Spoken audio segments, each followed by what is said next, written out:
This is 7:30 Tea with Ree. So I'm like, oh my god, I'm literally stranded in a flooding canal. He's like, oh, I hope you don't mind. I invited my friends. When he pulls up to pick me up, he's in a weird-looking van. Ree is spilling all the tea.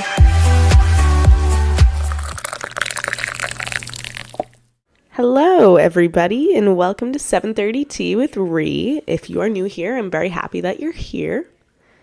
And today I am having some tea.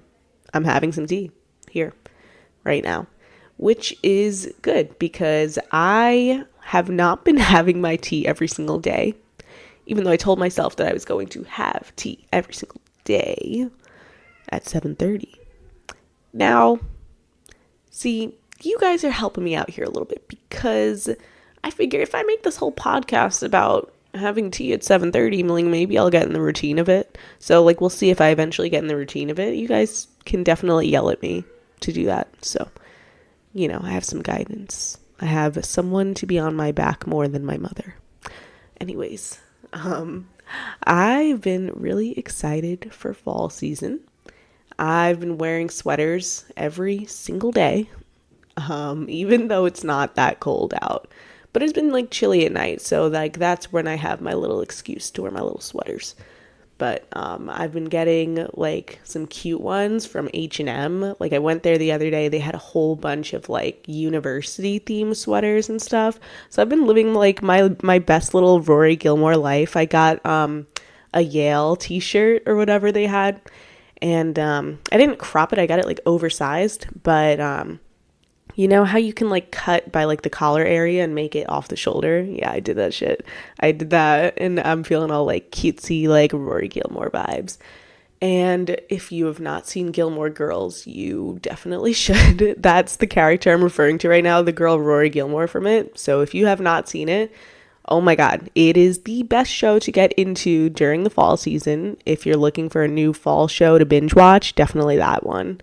It's so cute, and it's basically about this mother and her daughter, and they're really close, and all of this crazy stuff happens in their lives, and it's boy drama mixed with I guess family drama, stuff like that. It just got cute drama along with just a cute fall aesthetic vibe. Just watch it. But anyways, enough about the fall season. We are going to get into what this podcast is about. So this podcast is all about spilling tea and sharing your deepest, darkest secrets. So if you have any tea to spill, DM me on Instagram at 730tea with Ree. And you spell that 730 TEAWITHRIE, 730tea with Ree, or at Rihanna Flores. You can DM me as well, and you spell that RIEANNAFLORES, at Rihanna Flores. And if you wish to be anonymous, please let me know. Stories should be up to 500 words or less, and if you want to send an audio voice message instead of typing out your story, please keep it up to 5 minutes max. By the way, if you hear any crying in the background or anything, I am doing this at the library, so I'm near the kids section. So if you hear some screaming or crying in the background, there's these little ass kids that are they're just going and going. So just so you know. But anyways, we're gonna get into our first story of the day, and this one is called "He Brought His Friends on Our First Date." Now, this follower sent in an audio message, so we're going to listen to that, and then I'll give you guys my fun little commentary. So I was talking to this guy for maybe a couple weeks, and then he's like, oh, you want to go on a date? And I said, yeah, sure. So, boom, fast forward, I get to the date. He's like, oh, I hope you don't mind. I invited my friends. I said, you invited your friends? Why would you invite your friends? And this is our first date. Oh, I was nervous, and I wasn't sure if you were going to like me. Okay, but why is that? Hold on. There's a lawnmower.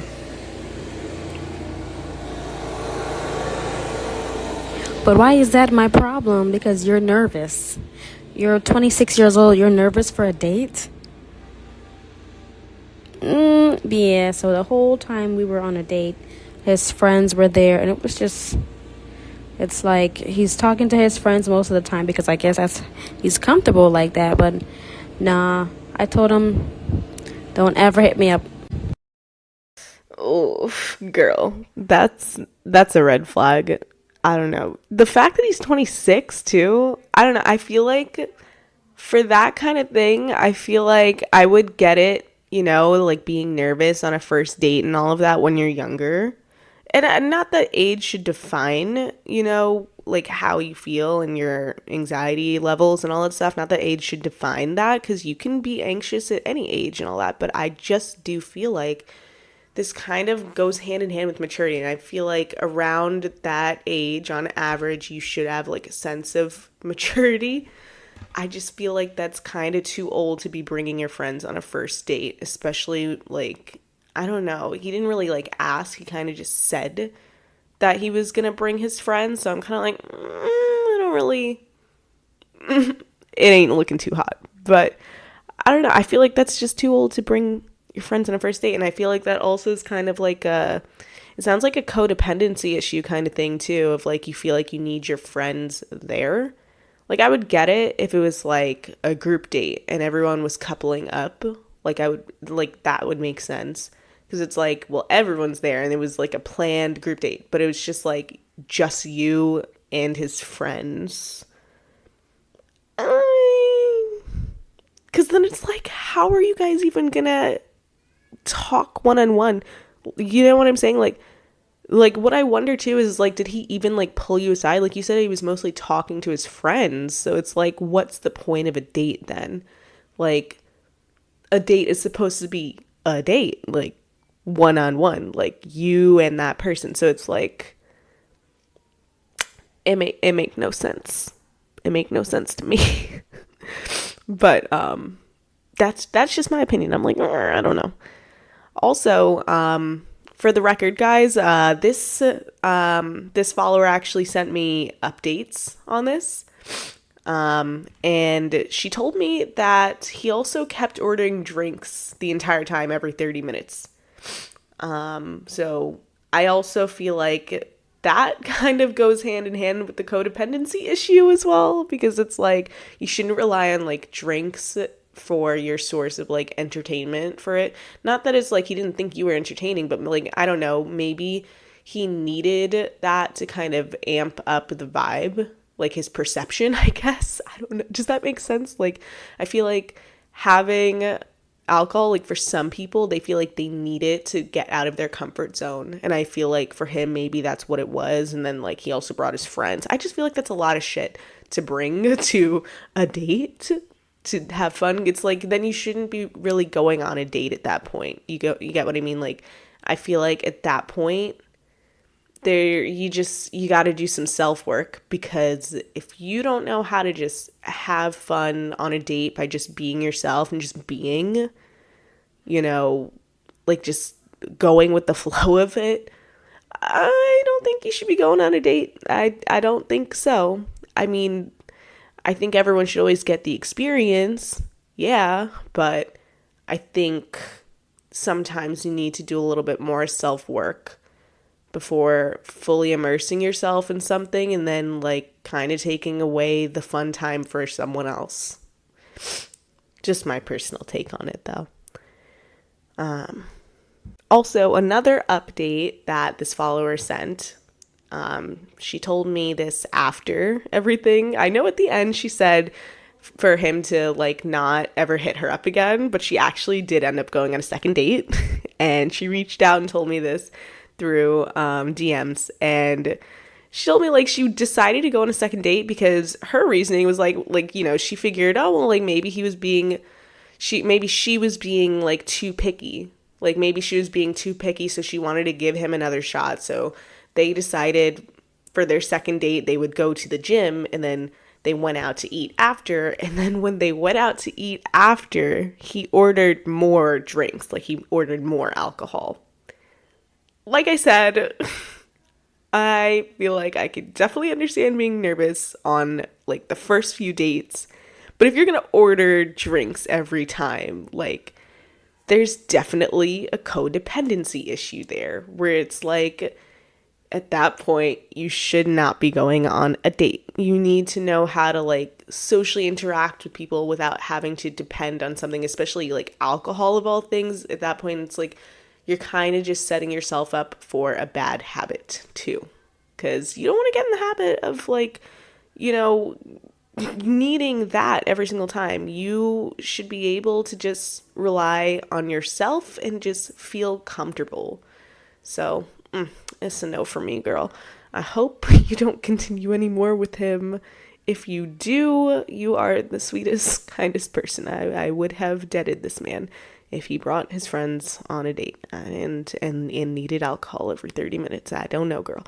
But you do you, miss girl. That's okay. That's okay. That's okay.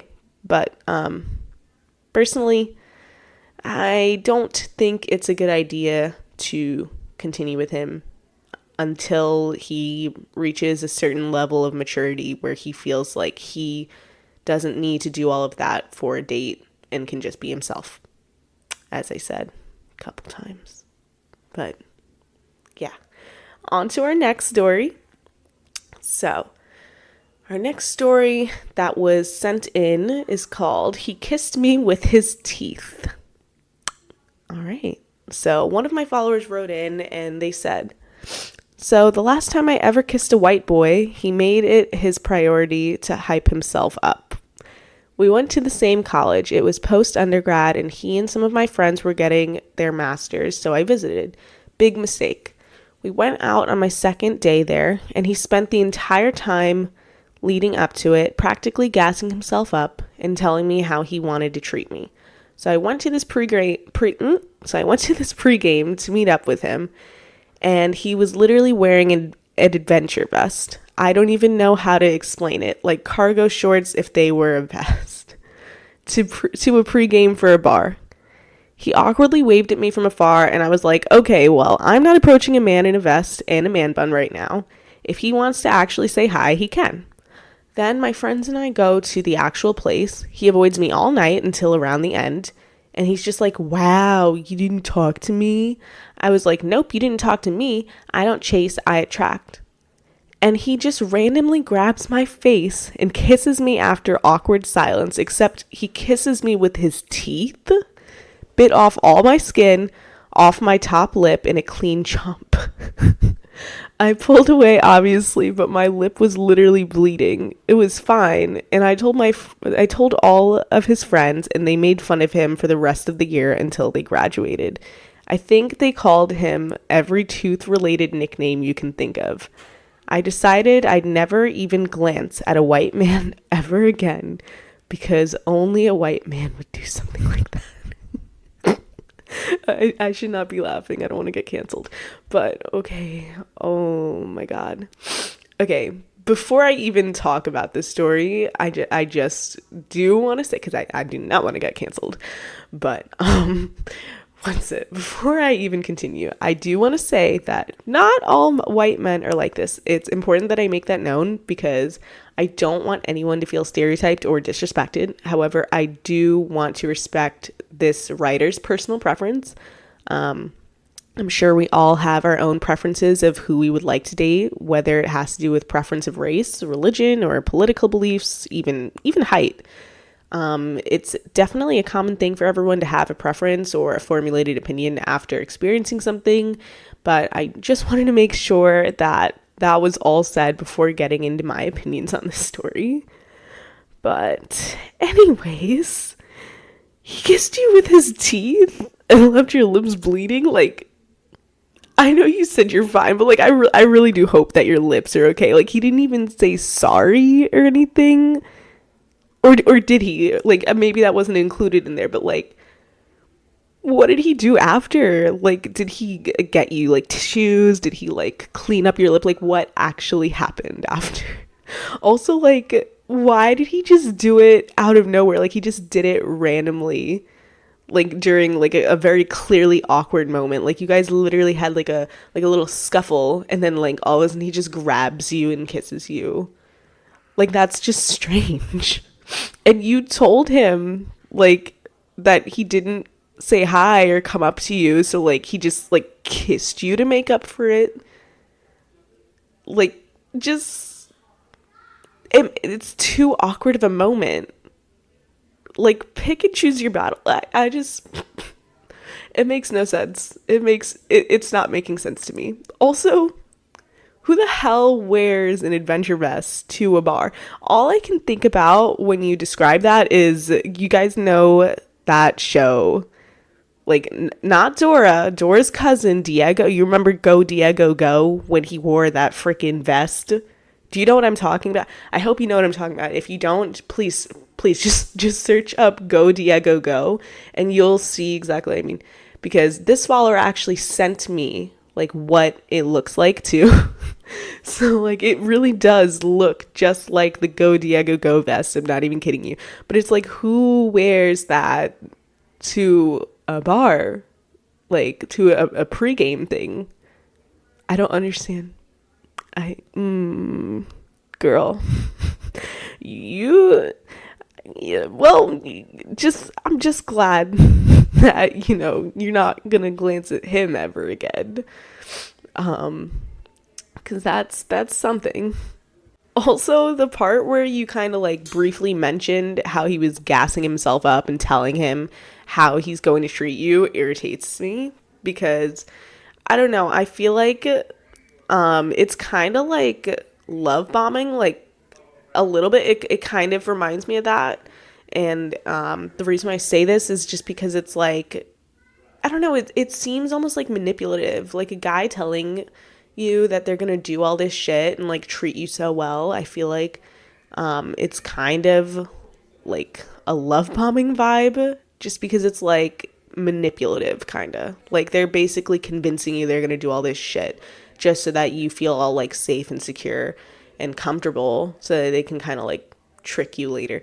And if you don't know what love bombing is, I'll just kind of briefly go over it. It's basically when a guy is overly flirty with you and praising the absolute shit out of you in a really over dramatic way.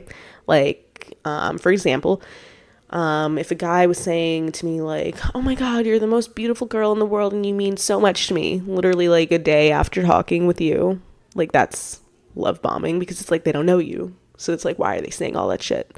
And they also have not met every single girl in the world to call you the most beautiful girl in the world. So it's like, I don't know, that's just, it's love bombing when they do it like that, when they like praise you over the top like too soon. That's love bombing basically. But yeah, usually guys will do this to kind of manipulate you to get you to want to be with them. And then like the minute they see that you're like agreeing and excited and this, that, like they start acting differently after a while, because they're like, oh wow, she gave in. And then like when they see that, they kind of like are more selective like when they want to give you that praise, compared to like in the beginning they're doing it all the time.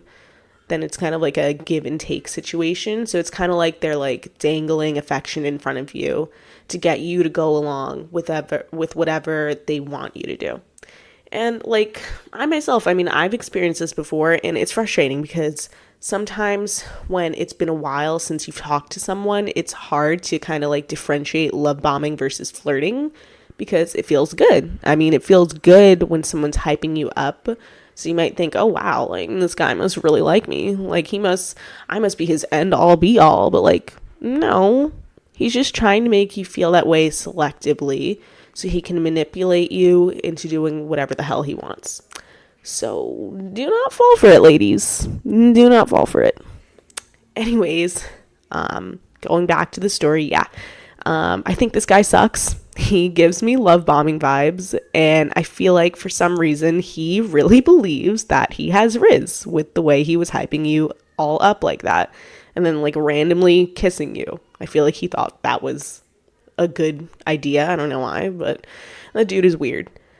I can definitely understand why they all made fun of him with his weird ass little random kiss. But please tell me what nicknames they came up with. Like if you want to message that, and I will give you guys an update if she messages me back, letting me know what kind of puns and nicknames that were used. I will let you guys know, because I'm very curious to know what was used. I just want to know. I just simply want to know. I want to see what kind of memes I can make out of this. personally. But anyways, let's move on to the next story, which is our final story as well. And this one is called "He Lied About His Height." All right, so one of my followers wrote in and they said, so there was this guy, and honestly, the first red flag was that he was a ginger. And I found him through Tinder. He was supposed to be 5'6". Now, I don't mind 5'6", but he was really 5'2". Like, girl, I'm 5'2". It was a no-go. Then we went on one date, and this man was shorter than me, and he could not pronounce his R's. His name even had an R in it. It was so awkward. He barely even hugged me and didn't even say I looked pretty when I looked so cute. The conversation was so bad and awkward. By far the worst date I've ever been on. Okay. I feel you there. I feel you there. I would be annoyed about that. Because it's like not even, it has nothing to do with like the looks or the ginger or this, that, but it's just like, why would you lie about like something as simple as like your height? Like, I understand if like you're insecure about your height. I do get it. I understand it, but there's just no reason to lie about it. I just feel like, I mean, they're going to see you in person anyway. So like, what is the actual premise behind it? Like, I don't get it. It's also just like unfair too, because the person that you're lying to is expecting something else. So it's like, why would you want to be like unfair to that person? Like, imagine you're literally all excited about a date and like you have all of these, I guess, expectations or like a visual idea of like what this person is like or what they look like. And you're like, oh, wow, like they're my exact type. And like I said, it has nothing to do with like, oh my God, he's like so short, because like we love short kings, but it's like the fact that you are lying about it, because there's some people that do have a preference and look for a specific thing. And it's like, for you to lie about it and someone's expecting something else is rude. And there's just also no reason to lie about it. I feel like similar to the first guy that we talked about in the beginning, like this guy, it seems like he's got like some insecurity kind of issues as well. Not a, like, I don't think it's like a codependent at all or anything like that. I mean, it has nothing to do with that. I think it's just like insecurity issues and more of like him, I guess, relying on dating apps to kind of hide his height. Because it's like on dating apps, you can talk to someone for however long and develop this connection and then hope like once you see them in person that your height won't matter at that point. But it's like, it's something that you lied about and someone was expecting something else. So it's like, you can't do that. You can't do that. I just feel like before you go on any date, you really should learn to kind of like build up your own confidence within yourself and work with it. And also, like, before you even put yourself on like dating apps and stuff like that, you need to, I feel like it's so necessary to be more confident within yourself and fully own yourself and like just be like who you are, because that's appreciated much more. Plus, like, if you don't love yourself, then it's like, how are you gonna love someone else? And I feel like, you know, you've got to establish that relationship with yourself, and your relationship with yourself should like, it should always be your number one priority. And I feel like when you get into another relationship, that relationship with yourself should still continue. I feel like I've seen a lot of people get into a relationship and it's so common that they lose themselves in it because they don't continue that relationship with themselves. And that leaves them feeling really lost after, because it's like you kind of abandoned like your, like who you are to yourself. You abandon like staying true to yourself and having your own personal commitments to you and having your own like your me time days and stuff like that. And so I see a lot of people lose themselves after a relationship, but like you have to continue that relationship with yourself and continue that self-love journey and make yourself the priority and the other person second. And that's not a bad thing, you know? It's really just making sure that your mental health is in check and all of that. And my point definitely shows in the story too of like, you know, if you can't love yourself, how are you going to give love to someone else? Like that point shows because it's like he wasn't able to give you a compliment. Like he didn't say anything about you. And no, I'm not saying like you need to compliment everyone all the time, but like it's nice to do it, especially like on a first date. Like you want to leave a good impression usually. So I would say it's nice to like give some sort of compliment or like reassurance in that way. So I get what you mean. So I feel like the fact that he wasn't able to do that kind of goes hand in hand with like his personal insecurity and hesitancy within himself. Because if he was more like confident with himself and knew how to give himself that love and that affection, then like he would know how to compliment another person when it comes to like the love scene. You got what I'm saying? Like I feel like that makes sense. I just feel like for him, it seems like he needs to work on himself before going on another date and like learn to like embrace his full self, like his height and everything for what it is. Like if you can't do that beforehand, then you really got to make sure that you take the time for you, you know? But anyways, that was our last story of the day. So now that we've talked about everything, let's clear up all of the negative energy that we just kind of let out and have a sound healing. We're going to close out with a sound healing. So sit back, lie down, relax, shut your eyes, take a deep breath, breathe in from your nose and out from your mouth. And I'm going to play.